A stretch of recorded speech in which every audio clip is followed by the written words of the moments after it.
Hello mga bebs! Welcome back sa aking channel!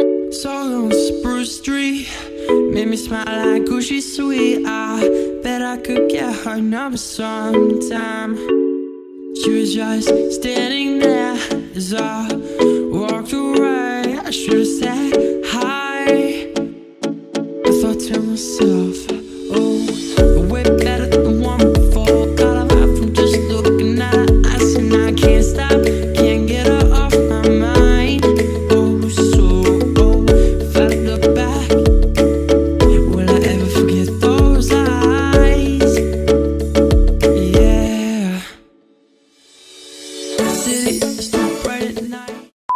Hello mga bebs, good evening. Ayun, gabi na tayo lang ako, singit ko lang to. Si Mr. ay ginagawan po ako ng prayer para sa Sunday. Tapos tinimplahan ko siya ng gatas para tumalino naman siya. Kasi ako bobo eh. Joke. Ayan, so si Mr. tinimplahan ko talaga siya ng gatas tuwing gabi. Kasi siya na yung umuubos nung in-order ko na nido. Siya yung umiinom. Ako kasi iniinom ko lang yung nido kasama ng Milo. Pero yung ganito lang na, ayan lang, yung gatas na ganito lang, hindi ako makainom dahil yung tiyan ko ay sensitive. Kaya Milo lang tsaka nido. So nag-iisip pa si Mr. Baka ubusin niya muna yung nido tapos gagana na yung utak niya. So magpe-pray kasi ako sa Sunday, so kailangan ko nang ipagawa kay Mr. para mapasa ko na siya ng maayos. At pag nandun na sa church, hindi na ako masyadong kakabahan kapag babasahin ko na yung prayer ko. At least mapapractice ko siya. Kasi pa lang naman bukas, Friday, tas Saturday, siguro mga 2 days. Mga 2 days, oo. Anong siguro? So 2 days, makakapag-practice pa ako na basahin yung prayer ko. Bago ko siya,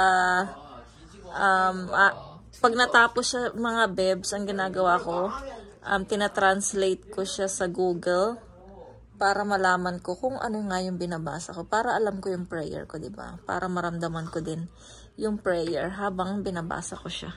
Ayun mga bebs, nag-vlog lang ako kasi, ayun, gusto ko lang ipakita sa inyo na ginagawa na ako ni Mr. ng prayer. But, why you smiling? Pagod daw kasi siya mga bebs. Kasi nga dapat nung Monday pa ako or Tuesday pa ako magpagawa ng prayer eh. Hindi naman niya ako ginagawan. So ngayon, 하지 말고 이렇게 전화 먹는 거 장난하지 마. Ayan, nagalit na si Mr. Nilalaro kasi ni Yetsan yung ayun. Yung yung orange. Ay, yung pongkan ba yun? Nilalaro kasi niya kaya nagalit yung tatay. So, ayan mga bebs, update ko kayo kapag, baka bukas ituloy natin yung vlog. Good night!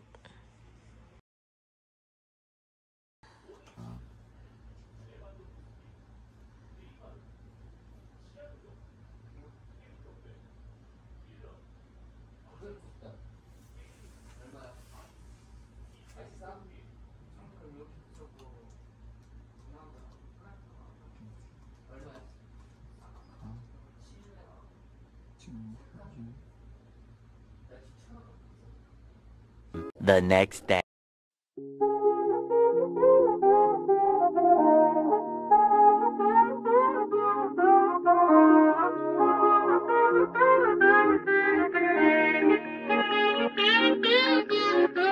They say Mike's about to blow though. Tell me something that I don't know. With the crowd bouncing like bogles, you can come on the tour bus, just please no photos. But they're all like Somo, cause we be going off on the off nights. Cause I've been on every single song I put my pin on. No, they don't know, or maybe they starting to. Cause I work so hard that it's hard to lose. Top spot, I'm taking that face to face. Got a bottle in my hand, I'm facing that. Cause if winning is a habit, then A few moments later. Hello mga bebs! Welcome back sa aking channel. continue lang natin yung vlog natin kagabi, na konti lang. Ay, ito ngayon, naglilinis ako ng electric pan namin. Kasi nga, matagal na siyang dinalinis. So, ang dami niyang alikabok, mga bebs.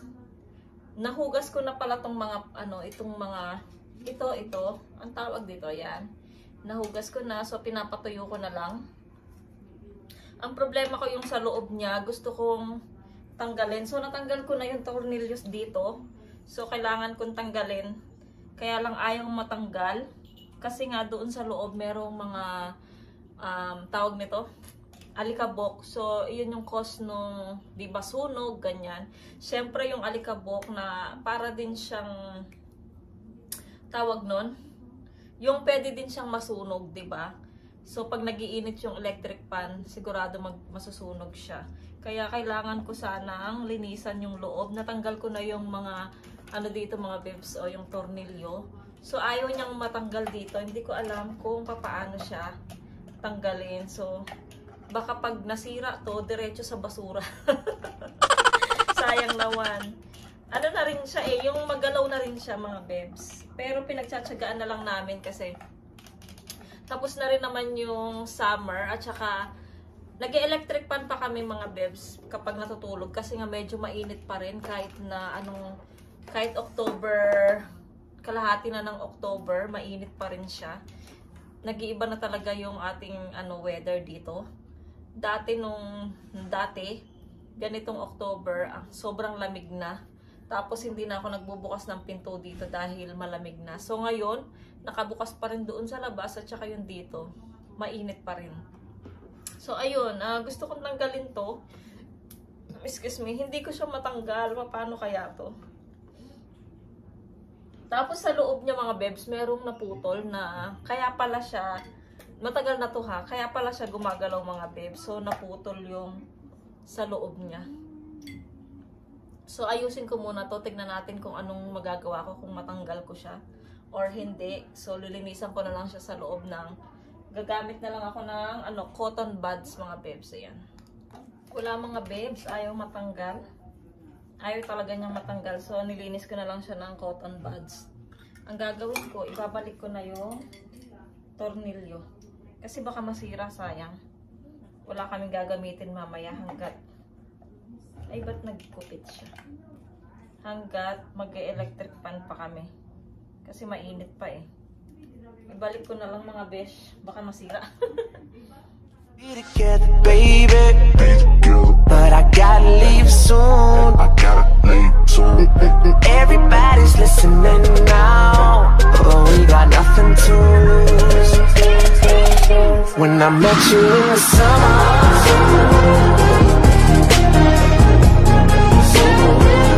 When I met you in the summer. Ayun, mga babes. Gumana naman siya pagkatapos ko siyang paglaruan.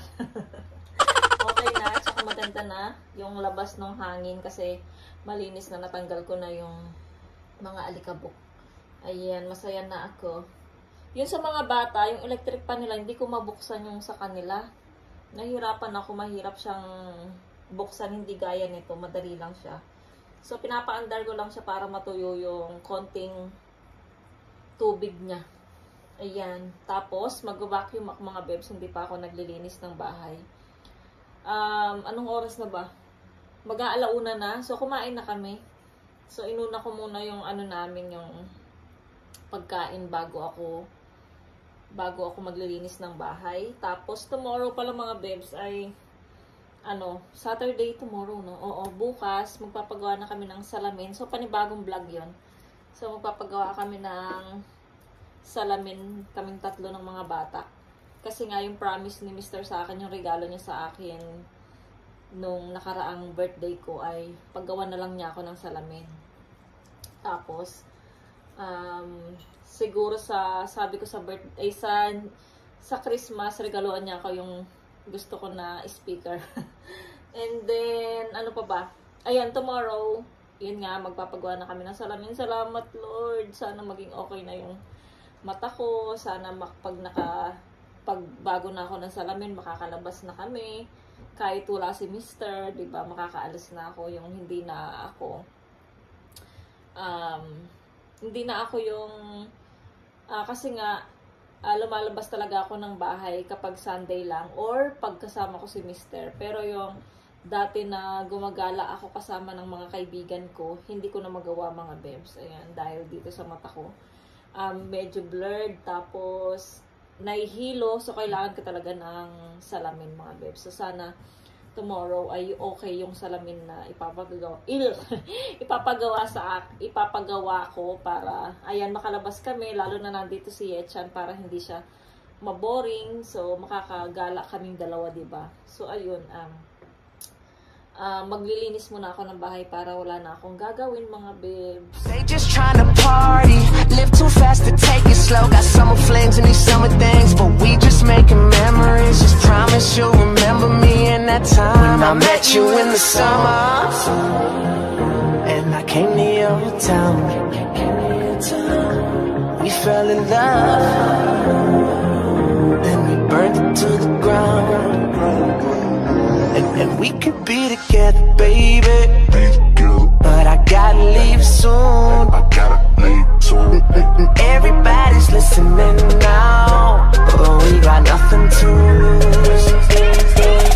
When I met you in the summer, whoa, the summertime, when I met you in the summer. 2,000 years later. Ako lang dito mga bebs, kasi si Yechan ay umalis, pumunta siya ng, nakapagkilay ako. Pumunta siya ng dentist, kasi nga, meron siyang schedule para yung ayusin yung ipin niya dito. Dahil nabanggit ko sa inyo sa sa previous vlog ko na medyo masakit yung ipin niya. So, ayun, kailangan linisin siya, tapos pastahin, tapos next week balik ulit. So ngayon, pumunta siya doon sa clinic. Siya lang mag-isa. Naglakad lang naman siya, iniwan ni Mr. yung card niya. So naglakad lang siya, malapit lang naman dito mga bebs. Parang kanto lang ganun, sa kanto lang. At medyo hindi okay yung weather natin mga bebs. 3:20 na mga bebs ngayon.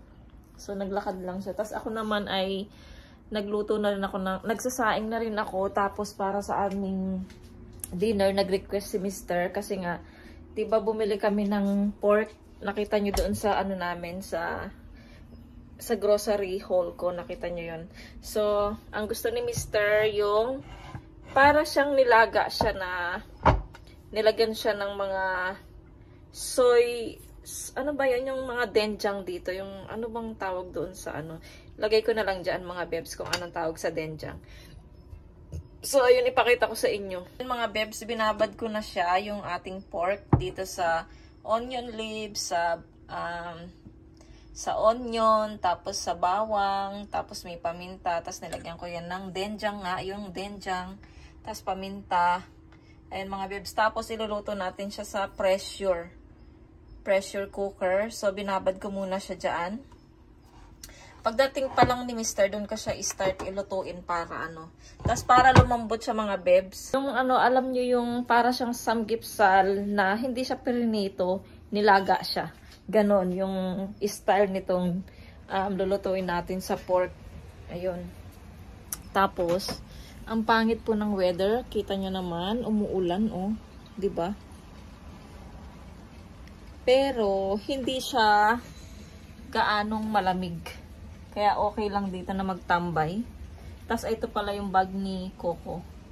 Hindi ko pa siya nagagala mga bebs. Kasi nga, pangit din yung weather. Hindi tayo makalabas. Kaya dito muna yung, dyan muna, tambay muna. Tapos ayan yung maleta na iniram ng kapatid ko. Ayan. Tapos, ayun. Yun lang mga bebs. Wala tayong vlog. Wala tayong maano ngayon.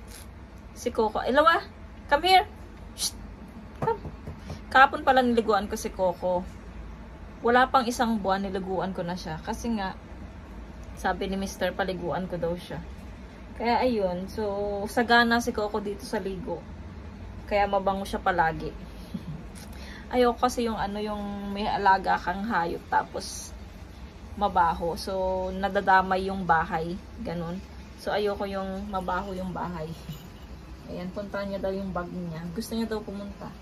Ipasok ko kaya siya dyan later. Mga bebs, pumasok si Coco mag-isa. Maganda yung ganito, yung mag-isa siyang pumasok, hindi siya yung pinipilit. Kasi, ano siya matatakot siya. Yung, yung tawag nun. Yung hindi siya matatakot pumasok dito. Yung masasanay siya, yung hindi siya yung binibiglang ipasok ganyan sa loob. Mas okay yung siyang mag-isa pumasok. Eh, nagustuhan naman niya dito. Coco, you like your bag? Ha? You like it? Ha? Ayan, at least, kung gusto mang maglakad-lakad, diba, masasama natin si Coco. Kasi naboboring din naman minsan yung mga hayop sa loob ng bahay. So, kailangan din niyang malabas, ganyan. So, ayun. Meron siyang bag dati mga bebs. Silang dalawa nung pusa, si Chacha. Kaya lang, nung binigay namin siya, yung Chacha, pinadala nila yung bag. So, ayun, si Coco ang nawala ng bag. Kaya, ayan. So, may sarili na siyang bag. At cute pa. Diba, Coco? Oh, pink pa siya, guys. At least, maganda yung bag niya. Hindi nakakatakot. Kesa yung isang bag. Takot siyang pumasok sa ganong bag. Ayan. Uy! A few moments later. Bebs, nandito na pala si Yechan, si Yeram. Tapos meron silang ginawa sa school na relo. Ang ganda ng mga bebs, no? Ang galing-galing nila. Tapos alam niyo ba yung weather natin today? Ay, nag-aano na pala ako, niluluto ko na yung pork. So, ayan, medyo maingay siya. Nasa pressure kasi siya. So, papakita ko sa inyo sa labas. Ganyan ang ang weather sa labas. Wait na mga bebs. Ang weather sa labas ay wow. Tignan niyo mga bebs. Ang weather sa labas. Malakas yung ulan eh. Oh. Yung ating hindi makita yung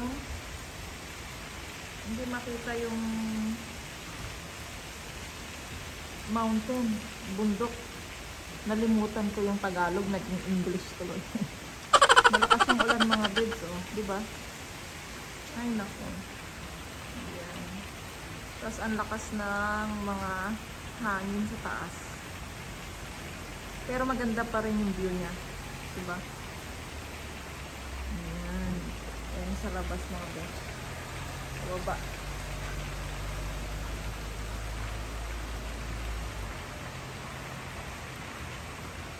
Mr. alas 7 pa daw yung dating niya kasi medyo na late siya ng 30 minutes sa trabaho niya. Kaya, ipapasok niya pa yung 30 minutes.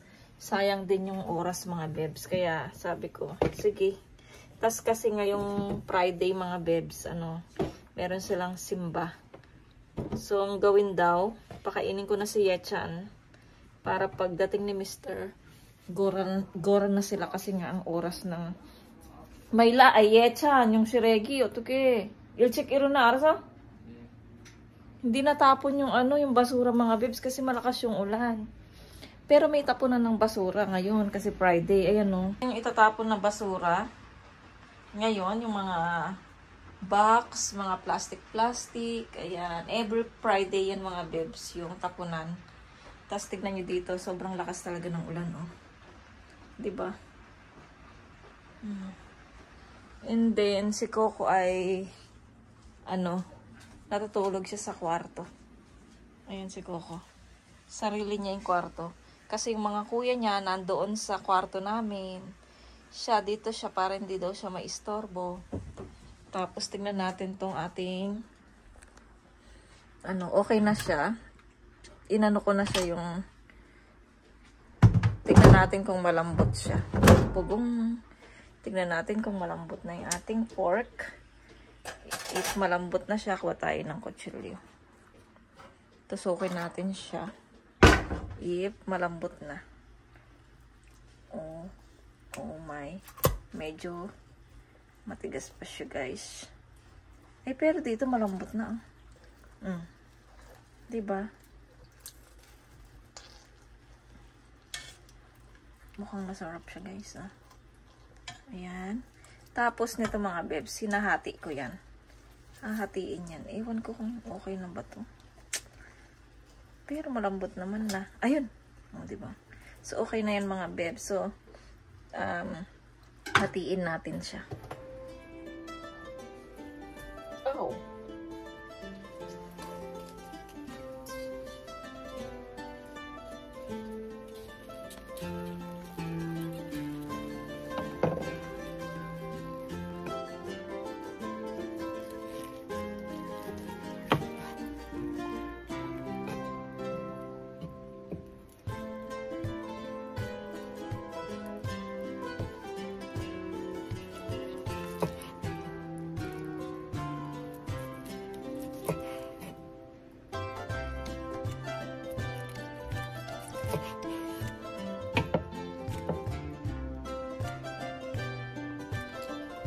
Baka malasing kayo dito may sobi.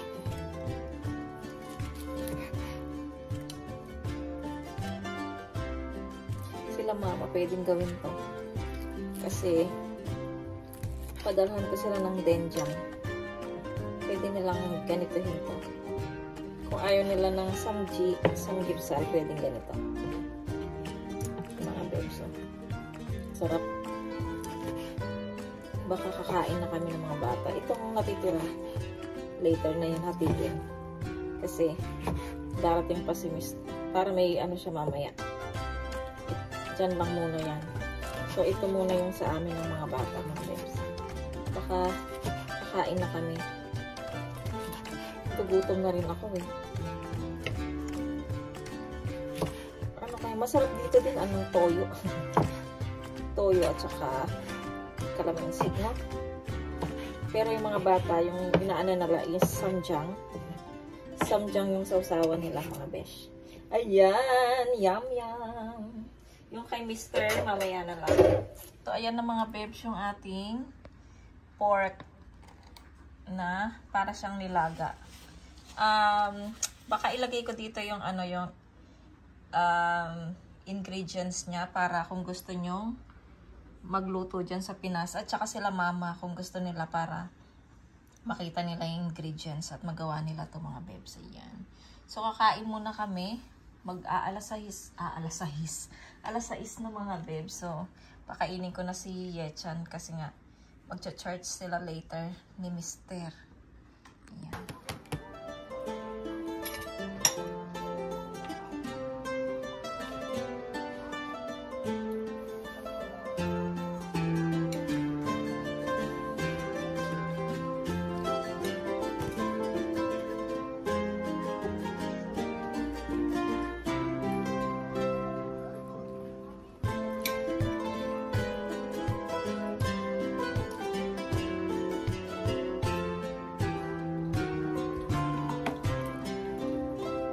Sarap.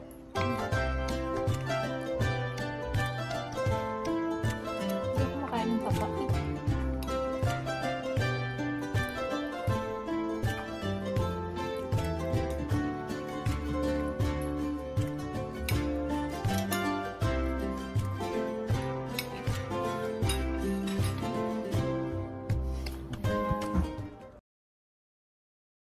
Ayan mga bebs ang natira sa hinati ko kanina. Kami lang dalawa kumain ni Yechan ha. Si Yera mamaya na kasi nag-games pa siya. So yung mga babo, yung taba-taba hindi namin kinain kasi hindi kami. Si Yechan mahilig siyang kumain ng taba pero binawalan ko na siya ngayon. Nakarami na siya kaya sabi ko tama na yan. So ang ginawa ko, tinanggal ko na lang yung laman. Ayun, so kinakain niya. Nakadalawang balik na siya ng kanin mga bebs. Nagustuhan niya yung niluto ko. Masisa? Umabugo. Umabugo. Yeah.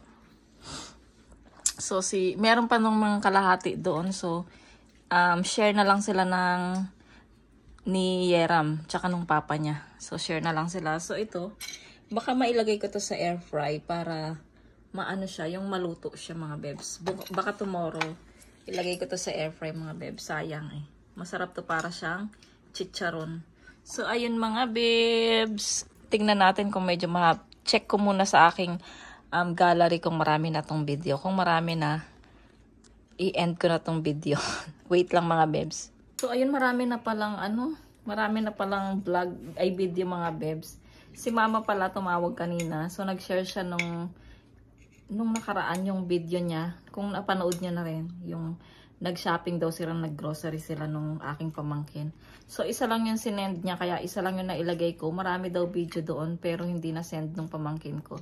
So, pagka sa susunod na vlog natin, baka sasalo ko doon yung mga video na nag-grocery sila mama. Ayan. So, ayan mga beb, siguro, ano pala yung mga prutas ko at saka gulay. Dito ko na siya nilagay. Ayoko kasing maglagay ng marami sa lamesa, parang ang kalat tignan, 'di ba? So ayan, nilagay ko dito yung saging, yung kalabasa, ayan yung kalabasa, tapos yung ating margarine tuloy. Yung ating parang dalanghita, tapos yung ating persimmon, ayan diyan ko nilagay mga bebs. Tapos sa baba tinanggal ko din yung mga laman, nilagay ko dito sa cabinet. So mag-iisip ako kung anong ilalagay ko dito sa baba. So, ayan, napachika na naman. So, maraming salamat mga bebs. Kung bago lang po kayo sa aking channel, please subscribe to my channel and hit the notification bell para po lagi po kayong updated sa aking mga video. Bye! See you po sa aking next vlog! Bye! Bye!